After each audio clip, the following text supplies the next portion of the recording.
Trout Creek has the presence of a nuisance biofilm, which is more than just a nuisance. It's really smelly, it stinks, it's unattractive, and the best science says that this is an issue caused by the airport's contribution of propylene glycol to that unnamed tributary and ultimately to the Thornapple River and into Lake Michigan. We are at the 36th Street Bridge to Trout Creek, which is located about 1,000 feet north of the runway.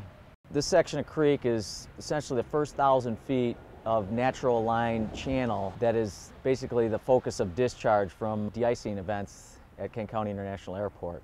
Here, the sunlight promotes more of the algae accumulation. What we can see here is there's an algae material that actually attaches to the rocks and the substrate. The biofilm actually accumulates on the outside of it and makes the bottom of the creek look the way it is. Dow Chemical Company grades industrial grade propylene glycol as do not dump ever into any sewers, on the ground, or into any body of water. And we want to move it as aggressively as possible to eliminate the contribution of all the broad range of stormwater runoff pollutants from the Thornapple River, in addition to the propylene glycol, which is the primary issue, but certainly not the only issue. This algae and this biofilm actually suck the oxygen out of the water as they also consume the de-icing fluid.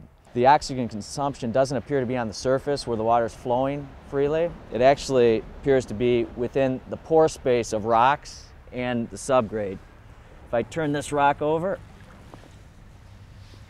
you can see how black it is, and all the sediment that goes along with it is just poor in oxygen.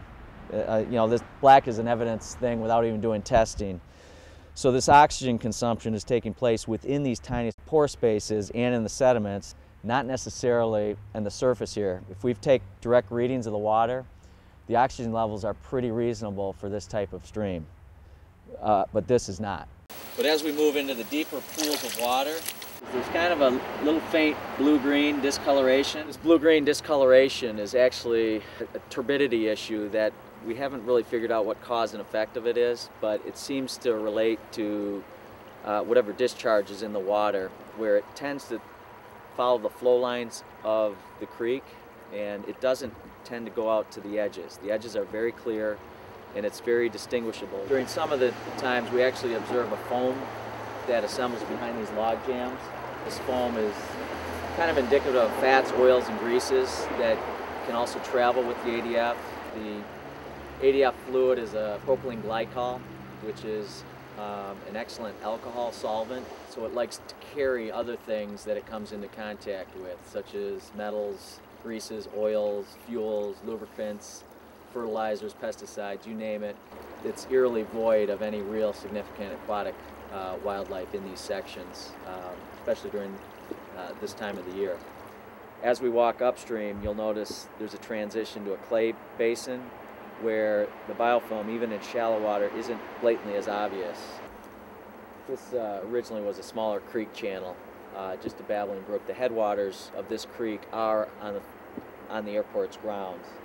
There was a significant amount of reconstruction, a new culvert pipe put in, and we suspect over the years that all this change in the flow patterns combined with uncontrolled discharges has created a lot of this erosion that we can see in front of us. The cross-country ski bridge that was functional in the 70s, the span on it's probably 10 feet or so.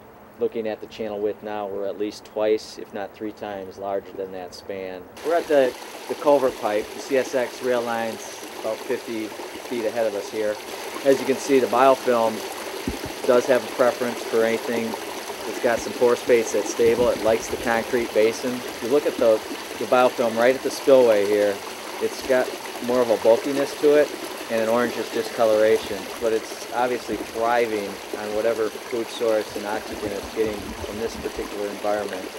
We're also noticing some bubbling going on, and there's also a lot of miscellaneous, what I would call tarmac trash. We collected a sample basically right here of this silty material that lacked discoloration. It's got a very strong odor associated with it, very degraded material. Seems to be 2 different types of odors. One is a very anaerobic septic odor, similar to an outhouse type of thing. And then on the open channel, especially near the culvert pipe, you can kind of waft a sweet onion. Most days you'd smell this kind of chemical bite in the air. We've got a discharge pipe from stormwater kicking in off the roadway. The initial energy dissipation is used correctly with the rocks and ballast stones controlling the flow. The silt fence is also in there helping a little bit with the sediments, but it looks like it stops a little too premature because there's a significant, probably a 6-foot drop off. The water disappears into the ground surface here. This is a constructed wetland that slows the water down and takes some of the nutrient loading off the water before it actually discharges into the Trout Creek, which is another riprap spillway. The airport and the county have an opportunity here to demonstrate state and national leadership on an issue in order to make us a more sustainable airport, but also a more sustainable region, since it is a watershed issue. WMEAC is interested in working with the stakeholder committee on engineering solutions that include low-impact development or natural control features. There's a great opportunity here to create a discharge point that mimics pre-development hydrology to manage stormwater on-site where it falls and to grab that propylene glycol and other contaminants and process them through natural features. We don't know what all those options look like yet exactly, but we know that we can work together and find a solution that doesn't just discharge all of that effluent into the Thornapple River. We're not necessarily saying that 100% of this propylene glycol can be removed, but we want to do as best we can to make sure that doesn't happen. We want to move it as aggressively as possible.